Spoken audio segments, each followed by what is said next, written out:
Hello dear aspirants, उम्मीद करता हूँ कि आप सभी की प्रिपरेशन बढ़िया चल रही होगी।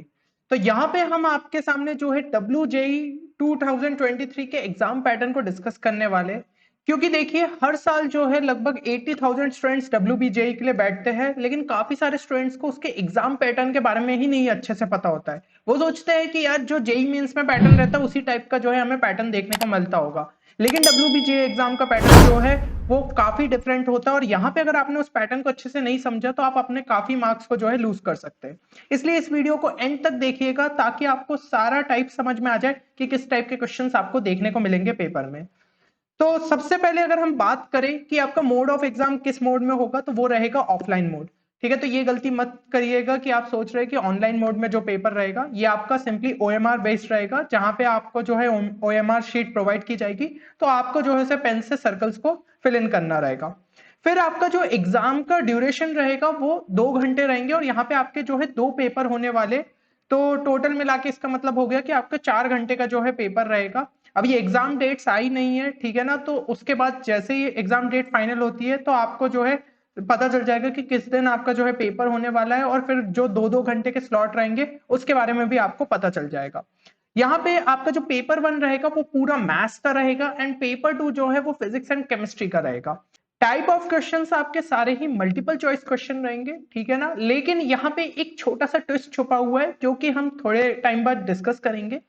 तो एक प्रो टिप जो है मैं आपको देना चाहूंगा कि ये जो पेपर है ये आपका ऑफलाइन होने वाला है, इसलिए जो भी आप प्रैक्टिस करेंगे, कुछ पेपर्स हो सकते हैं प्रीवियस ईयर पेपर ही जो है प्रैक्टिस करो, तो उसको जो है यार आपको प्रॉपर ऑफलाइन इसमें ही जो है ट्राई करना, ठीक है ना। एक आपने जो है 4 घंटे का वहां पे टाइमर प्रॉपर तरीके से सेट किया, और उसके बीच में जैसा गैप रहता है वैसे ही गैप लिया और उस हिसाब से पेपर दिया, तो इससे आपको जो है आपकी स्पीड पता चल जाएगी। आपको एक प्रॉपर एग्जाम का एनवायरनमेंट में देने का जो है वो मिल जाएगा कि तरीका किस तरीके से जो है पेपर देना है। तो ये आपके लिए बहुत ज्यादा हेल्पफुल रहेगा, क्योंकि आपकी दूसरी एग्जाम्स हो जाती है, जेई मेंस हो गया, आपका बिटसेट हो गया, या फिर कोई अदर एग्जाम्स, तो वो जनरली जो है आपकी ऑनलाइन होती है, तो उससे हमें उतना आइडिया नहीं मिल पाता है।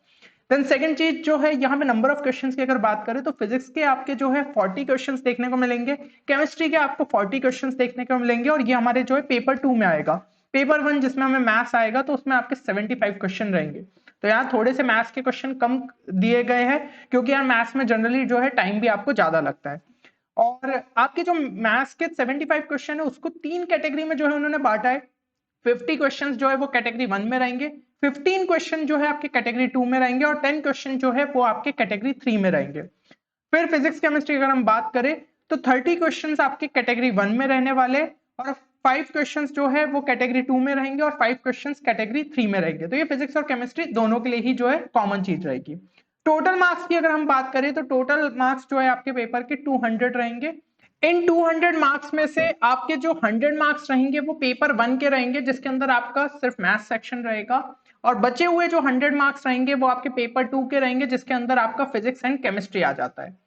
तो यहाँ पे एक और टिप मैं आपको देना चाहूंगा कि देखिए मैथ्स का हमें जैसा कि दिख रहा है यहाँ पे सीधा सीधा कि आपके 100 मार्क्स का वेटेज है, यानी कि 50% पेपर का। तो डेफिनेटली यार वो आपका डिसाइडिंग फैक्टर रहेगा, क्योंकि अगर आप जो है जादवपुर यूनिवर्सिटी को एम कर रहे हैं तो यहाँ पे आपको एक अच्छा खासा स्कोर चाहिए पड़ेगा।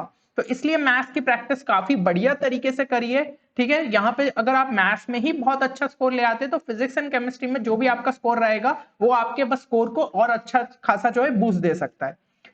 अब अगला जो है यहाँ पे कैटेगरी 1, कैटेगरी 2 और कैटेगरी 3 मेंशन तो है कि कितने कितने क्वेश्चन है, लेकिन ये कैटेगरी में रहेंगे किस टाइप के क्वेश्चन ये अच्छे से समझ लेते हैं, क्योंकि ये सबसे बड़ा डाउट जो है स्टूडेंट्स में रहता है। तो देखिए कैटेगरी 1 में जो है आपके क्वेश्चंस कैसे रहेंगे, तो कैटेगरी 1 में आपका ओनली 1 ऑप्शन इज करेक्ट, ठीक है। यहाँ पे सिर्फ एक ऑप्शन आपका करेक्ट रहेगा, तो सिंपली जैसा आपका रहता है ऑब्जेक्टिव टाइप क्वेश्चन वैसा हो गया। इस क्वेश्चंस का जो वेटेज रहेगा वो क्या रहेगा, 1 मार्क रहेगा, और इनकेस अगर आप कोई इनकरेक्ट आंसर देते हैं तो आपका 1/4 मार्क जो है वो डिडक्ट हो जाएगा, यानी कि 25% की जो है हमें रिस्क रहेगी। कैटेगरी 2 की बात करें तो यहाँ पे जो है आपके 2 मार्क्स रहेंगे, और यहाँ भी ओनली 1 ऑप्शन इज करेक्ट। लेकिन एक चीज आपको समझ में आ रही है कि यहाँ पे 1 मार्क का वेटेज था, यहाँ पे 2 मार्क का वेटेज है, तो लेवल ऑफ डिफिकल्टी क्वेश्चन की बढ़ जाती है।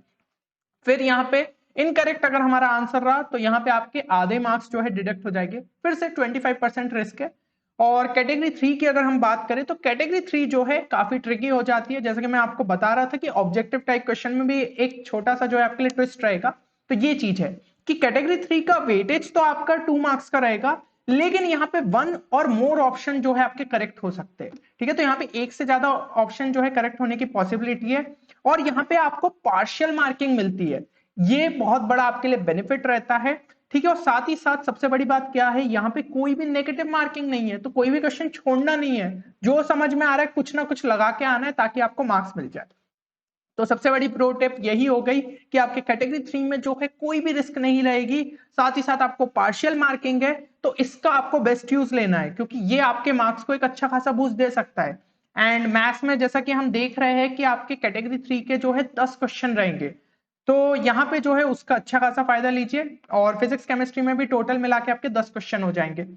अब यहाँ पे जो है ये चीज हो गई कैटेगरी 3 में, लेकिन जो पार्शियल मार्किंग वाली चीज है, क्या वो फॉर्मूला आपको अच्छे तरीके से क्लियर है? तो एक बार फॉर्मूले पे नजर डाल लीजिए। यहाँ पे जो आपका स्कोर है वो किस तरीके से कैलकुलेट किया जाएगा, 2 into number of correct answers mark divided by actual number of correct answers. तो देखिए एक बार जो है मैं उसको अच्छे तरीके से आपको एक्सप्लेन कर देता हूं। मान लीजिए आपके क्वेश्चन का जो करेक्ट आंसर है वो सिर्फ ऑप्शन ए है। ठीक है, ये आपका ऑफिशियल आंसर की में देके रखा है, और आपने जो है ऑप्शन ए ही वहां पे टिक किया, तो आपको कितने मिल जाएंगे? 2 मार्क्स मिल गए, क्योंकि वही एक ऑप्शन करेक्ट था और वही आप उसको टिक करके रहे हो। लेकिन अगर कोई अदर केस होता है, मान लीजिए आपने ए बी मार दिया या फिर सिर्फ ऑप्शन बी मार दिया, तो ऐसे केस में आपको 0 प्रोवाइड किया जाएगा। ठीक है, तो ये जो है आपके पास रहेगा। देन करेक्ट आंसर, मान लीजिए जो आपका ऑफिशियल आंसर की में वो ए बी देके रखा है और आपने ऑप्शन ए ही टिक किया, तो इस केस में आपको क्या मिल जाएगी? आपको पार्शियल मार्किंग मिल जाएगी। तो ये आपका किस तरीके से जो है कैलकुलेट हो गया? ये हो गया 2 इंटू, यहाँ पे आपका जो है करेक्ट आंसर आपने एक टिक करा था, और divided by total number of कितने ऑप्शंस करेक्ट थे? 2 थे, तो 2 इंटू 1/2 इस तरीके से जो है आपका इक्वल टू 1 आया। तो यहाँ पे अगर आपने ऑप्शन बी भी करा तो सेम जो है फॉर्मूला लग जाएगा, और अगर ऑप्शन ए भी टिक करके आते हो तो भाई आपने दोनों ही ऑप्शन जो है टिक कर दिए, तो आपको पूरे मार्क्स मिल जाएंगे, 2 नंबर। और कोई भी अदर केस रहता है तो उस केस में जो है आपको 0 नंबर्स मिलेंगे। फिर अब मान लीजिए कि करेक्ट आंसर अगर आपका एबीसी रहता है, तो ये सारी आपकी पॉसिबिलिटीज हो जाती है। मान लीजिए आपने ऑप्शन ए जो है वो करेक्ट मारा है, तो ये किस तरीके से कैलकुलेट हो जाएगा? 2 इंटू, यहाँ पे एक करेक्ट ऑप्शन जो है आपने टिक किया है, और total number of correct options कितने थे? 3 थे, तो 2 इंटू 1/3 ये आ गया 2/3। इसी तरीके से ऑप्शन बी के लिए भी वही चीज हो गई, ऑप्शन सी के लिए भी चीज हो गई। ठीक है, लेकिन अगर आप ऑप्शन डी मार के आते हो तो उस केस में क्या हो जाएगा? 0 मार्क्स मिल जाएंगे, क्योंकि वो आ जाएगा हमारा एनी अदर केस में। तो यहाँ पे जो है इनकरेक्ट ऑप्शन आपने गलती से भी टिक कर दिया तो आपको जो है 0 मार्क्स मिल जाएंगे, पर 0 ही मिल रहा है, नेगेटिव मार्किंग नहीं होगी। फिर मान लीजिए आपने ऑप्शन ए भी कर दिया, तो ये दोनों भी जो है आपके करेक्ट में आ जाएंगे। तो यहाँ पे आपको किस तरीके से मार्क्स हो जाएंगे? 2 into total number of correct options जो कि आपने मार्क किए वो हो गया 2, और वैसे कितने जो है ऑफिशियल आंसर की में आपके करेक्ट थे? 3 थे, तो 2 इंटू 2/3 ये आ गया आपका 4/3। इस तरीके से जो है मार्क्स कैलकुलेट हो गए। ऐसे ही अगर मान लीजिए कि आपके चारों ही ऑप्शंस अगर करेक्ट हुए, तो इतनी पॉसिबिलिटीज आपकी बन सकती है जहां पे आपको कुछ ना कुछ मार्क्स मिल जाएंगे।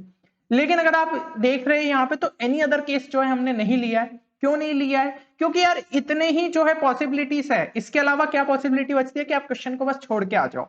तो ये चीज है, अगर इनमें से कुछ आप एक चीज कर रहे हो तो कुछ ना कुछ मार्क्स मिल जाएगा, गिवन दैट कि करेक्ट आंसर जो है वो आपका ए बी सी डी है। ठीक है ना, इसी केस में जो है ये चीज रहेगी, बाकी इसमें तो आपको 0 मार्क्स मिलेंगे। तो होपफुली यार ये पार्शियल मार्किंग वाली जो चीज है वो आपके लिए थोड़ी सी ट्रिकी हो सकती है, लेकिन अच्छे तरीके से क्लियर हो गई होगी। तो अब जब भी पेपर सॉल्व करने बैठोगे तो यार पता रहेगा कि पार्शियल मार्किंग है, तो उस हिसाब से क्वेश्चन को अटेम्प्ट करना। बाकी यार एक बार कमेंट सेक्शन में अपना टारगेट स्कोर जरूर लिखिए। ठीक है, WBJ से रिलेटेड और भी बहुत सारे बढ़िया वीडियोस आपके लिए लगातार चैनल पे आते रहेंगे, तो चैनल को सब्सक्राइब करना ना भूलें। चलिए मिलते हैं अगले वीडियो में, तब तक के लिए take care and good bye.